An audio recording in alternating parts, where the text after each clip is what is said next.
hiniran ni Julian Felipe, abay ang gusto ni PBBM, awitin na rin natin ang bagong Pilipinas. Papayag ba kayo? Siya lang ang At legal aawit na ito. niyan.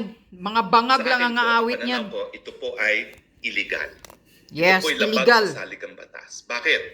Dahil ang pag-aawit po ng lupang hinirang ay nasa batas. Correct. At dahil ito po ay nasa batas, kung dadagdagan ang aawitin ng mga Pilipino kapag sila po ay nagtitipon-tipon, dapat po panibagong batas. Bakit po Exactly. labag sa saligang batas? Dahil ang paggawa po ng batas, hindi po nasa kamay ng presidente. Yes. Ito po ay nasa kamay ng legislatibo. Kinakailangan magkaroon po ng panukalang batas ang Kamara at ang Senado, at yan po ay dapat maging batas.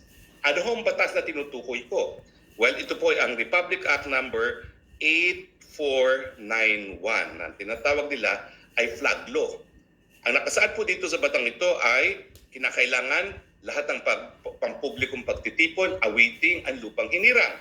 At nakasaad po dito na kinakailangan ang pag-awit po ng lupang hinirang ay sang-ayon dun sa musical arrangement at composition ng composer na si Julian Felipe. So, ibig sabihin po, dalawang linalaman ng batas. Yung pag-aawit ng lupang hinirang sa lahat ng pampublikong pagtitipon at sang-ayon dun sa komposisyon ni Julian Felipe. Ang tanong, ay yung bagong Pilipinas ba ay inawit o sinulat ni Julian Felipe? Hindi po. Hindi. Isa lang yung awit na binabanggit ng batas na RA 8491, yung lupang hinirang. Correct. Hindi po yan po pwedeng dagdagan. At Yes. hindi po pwede yung pamamaraan ng pag-awit kung hindi po maamendahan ang batas. Kaya nga po, ang aking paninindigan, labag po sa saligang batas yan dahil ang ginawa ng Executive Secretary nung siya po ay nag-issue ng Memorandum Circular 52 na ginagawang mandatory ang pag-awit ng bagong Pilipinas ay wala po sa kapangyarihan ng Presidente. Ang Presidente po nagpapatupad lamang ng batas, pero ang batas, Kongreso po ang gumagawa.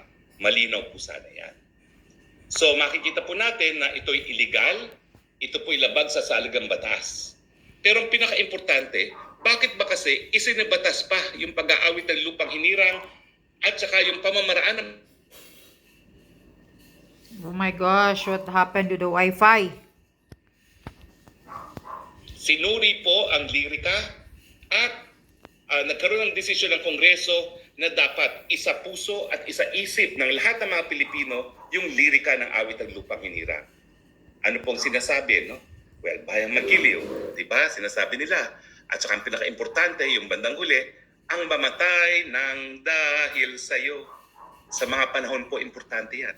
Dahil bagaman tayo po ay nasa puso natin at isipan na po pwede pong isakripisyo ang buhay natin, ito po ay para sa inang bayan. Hindi po para sa mga Amerikano, hindi po para sa mga Taiwanese, para sa mga Pilipino lang. Kaya nananawagan nga po ako, hindi lang po yan sa lupang hinirang. Yan din po ay nasa saligang batas. Ang Pilipino po, pwedeng magpakamatay, pero para sa inang bayan lang po, hindi po para sa interes ng mga dayuhan. Ang tanong, bakit naman gusto ni PBBM na awitin itong bagong Pilipinas? Para Well, maisali babalik niya sa tayo sunan dun niya. Mayroon Mayroon siyang maisabi. ng batas. Ang layunin ng batas, Bangag. isa isip, isa puso ang lirika ng lupang hinirang, lalong-lalo na yung lirika na ang mamatay ng dahil sa'yo. Ano ngayon ang gusto mangyari ni PBBM? Abay gusto niya na mapasok din sa isipan at sa puso ng mga mamamayang Pilipino yung tinataguyod niyang bagong republika. Ano ba ang naririto sa bagong republika? Unang-una, nawala po yung 20 pesos na kada kilo ng bigas. Yan, Yan po ang bagoong bagong republika yan. Pangalawa, pinakamatindi po ang pagkagutom sa administrasyon ni Marcos Jr. sa kasaysayan ng Pilipinas. Oh, Yan yan. po ang bagong republika. Pangatlo, pinakasadsad po ang ating piso sa pandaigdigang merkado. Correct. Yan po ang bagong republika. Pang-apat, pinakamataas po ang inflation natin sa kasaysayan natin ngayon. Well, hindi naman po sa buong kasaysayan, pero at least sa nakalipas sigurong 15 taon hanggang 20 taon kasi ang mas mataas lang na inflation ay yung panahon ng Asian flu, yung panahon ni FDR. Yan po ang bagong republika. At syempre, ngayon lang po tayo nagkakaroon ng gulo at sigalot na My gosh, what happened to the karating Wi-Fi? bansa na China. Hey! Yan ba ho ang nais nating ipagdiwang? Ang pagkagutom, ang kawalan ng hanap buhay, ang pagtaas ng presyo ng bilihin, Exactly. at ang pangako na binali na 20 pesos kada kilo ng bigas. Hindi po. Sa tingin ko, hindi dapat yan mapasok sa isipan at sa damdamin ng taong bayan dahil yan po ay taliwas, kabaliktaran lahat ng adhikain ng mga Pilipino na Tama. magkaroon sana ng mataas na antas na kabuhayan, magkaroon ng kapayapaan, magkaroon ng libreng edukasyon, magkaroon ng libreng panggamot, at magkaroon ng mas mabuting buhay. Nataliwas po sa nangyayari sa Republika dahil ang katunayan po, kahit kailan na ngayon, any moment now, po pwede tayong magunaw sa isang gerang nuklear dahil nga po pinayagan ng Bongbong Marcos Jr., hindi lang po ang paggamit ng ating mga base militar ng mga Amerikano para itaguyod ang kanilang interes na wala namang kinalaman ng Pilipino, kung hindi para rin mag-deploy ng mid-range missile launchers na naging dahilan na po kung bakit kamuntik na nagkaroon ng nuclear war sa panig ng Russia at ng Amerika.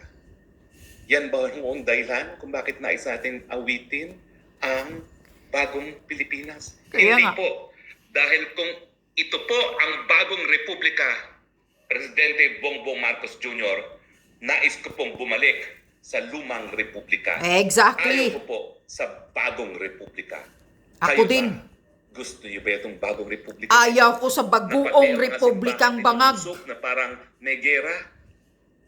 Na ang mga Chino, lahat sinasabihan sila yung mga ahente ng China at kulang na lang, pagalitin talaga ang taong bayan para sa mga Chino? Kaya Ayaw nga. ko po ng bagong republika. Kaya ikulong nyo na po ako. Hindi ko aawitin ang bagong Pilipinas kasabay Same ng to aking me. lupang hinirang. Exactly. Ulihin nyo na po ako, ikulong nyo na ako. Hindi po ako magpupugay sa bagong republika. Yes, Sa bagong correct. Pilipinas. Wala po talagang pagkakaiba ang ginagawa ngayon ng Marcos Jr. nung ginawa ng kanyang ama.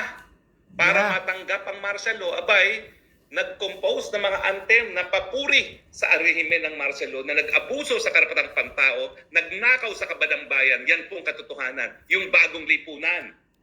Di ba wala namang pagbabago ang New Society at New Philippines? Ganon din po.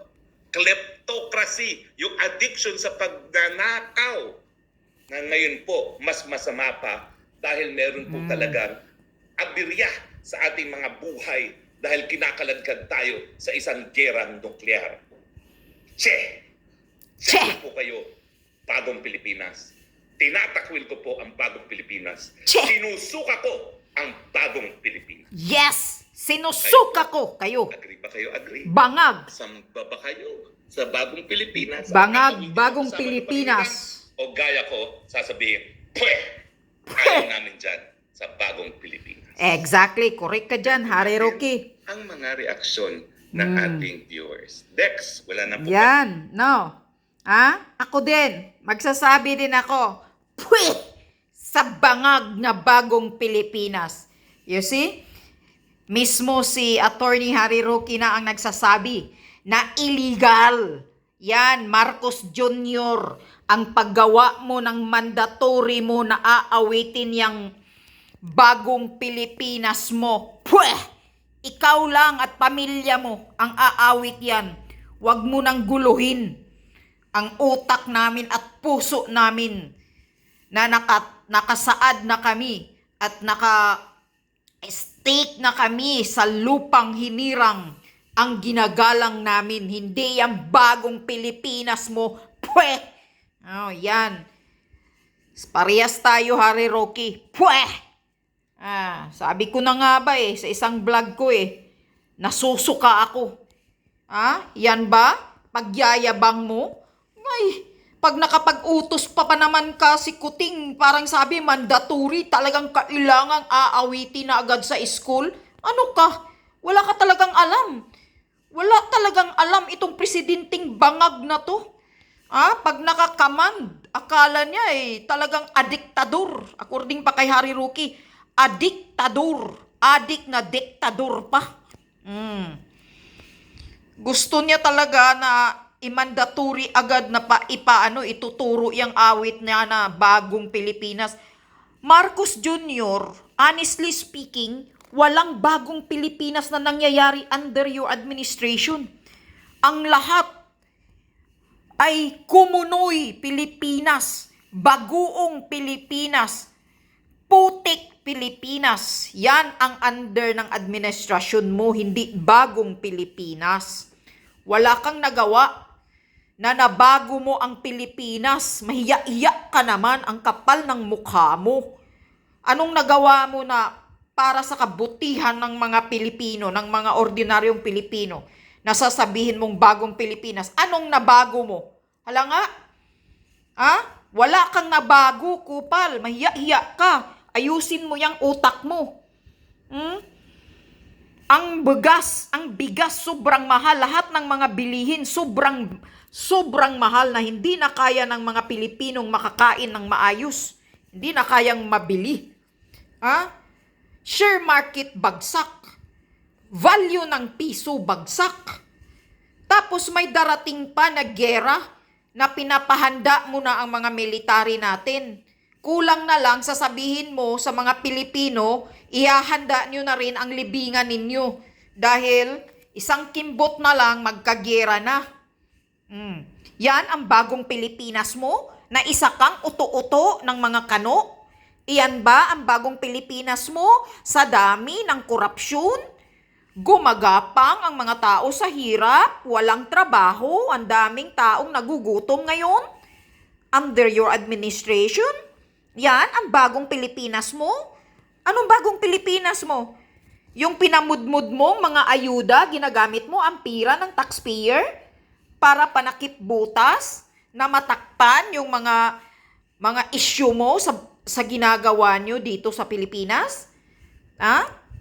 Kunyari, ayuda kayo, namimigay ng ayudang 10,000, yun pala binabawi, 1,500 lang ang pinamimigay, binabawi ng barangay at DSWD. Naku, yan ba? Ginagawa nyo, niluluko nyo ang taong bayan, mga kupal kayo? Paayuda-ayuda kayo para mayroon kayong maibulsa, para mayroon kayong mainakaw. Magkano kayang nanakaw ninyo sa mga ayuda style ninyo? Akala mo makukuha mo ang pag-iisip ng taong bayan, mabago mo yung pag-iisip nila sa ayuda mo? Sukang-suka na sila sa Marcos administration na to. Talagang hindi kapal talaga ng mukha mo, Marcos Jr. Wala kang bagong Pilipinas na nagawa. Baguong Pilipinas. Yan ang tandaan mo.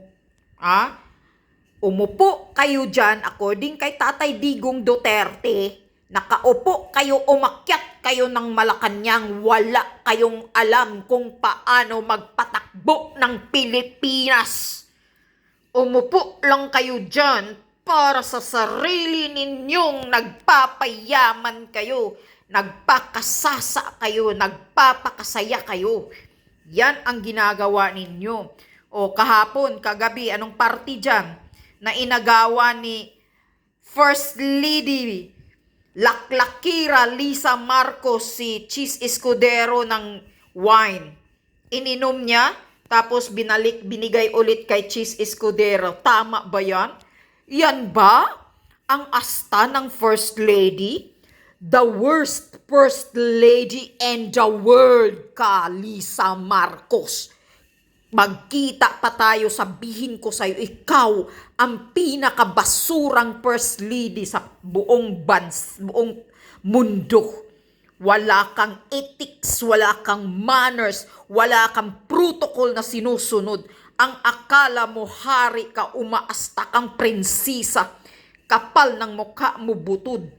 Ginaganyan mo pa si Chis Escudero. Hindi ka nahihiya sa mukha mo. Matino ba ang utak ng first, ganyan ba ang asta ng First Lady? Nang aagaw? Yan ba ang kilos ng First Lady? Kilos yan ng mga kanto girl. Bartik. Kilos yan ng mga bartik, mga kanto girl. Yang mga ganyan. Nang aagaw ng inumin ng mga lalaki, tinitikman, iniinom, binabalik sa lalaki. Yan ang kilos ng mga kanto girl at mga bartik. Doon ka nababagay yung kilos mo, Lisa Marcos. Wala kang itiks na pagkababae ka, basura ka na pagka first lady ka. Wala kang hiya, ang kapal ng mukha mo. Tapos yan ang sasabihin, bagong Pilipinas. Bagong Pilipinas na ikaw mismo, Marcos Jr., hindi ka makapag-advise ng asawa mong laklakira. Bangag, parehas kayo. Hindi mo ma-disiplina yung asta niya, yung kilos niya. Na kahit na pag nagbibiyahe kayo, pag umakyat sa eroplano, wala siyang pakialam. Kahit siya pa ang nauna, hindi sumusunod sa protocol. Langhiyang babae yan. Tapos bagong Pilipinas, duduraan ko kayo ng bagong Pilipinas mo.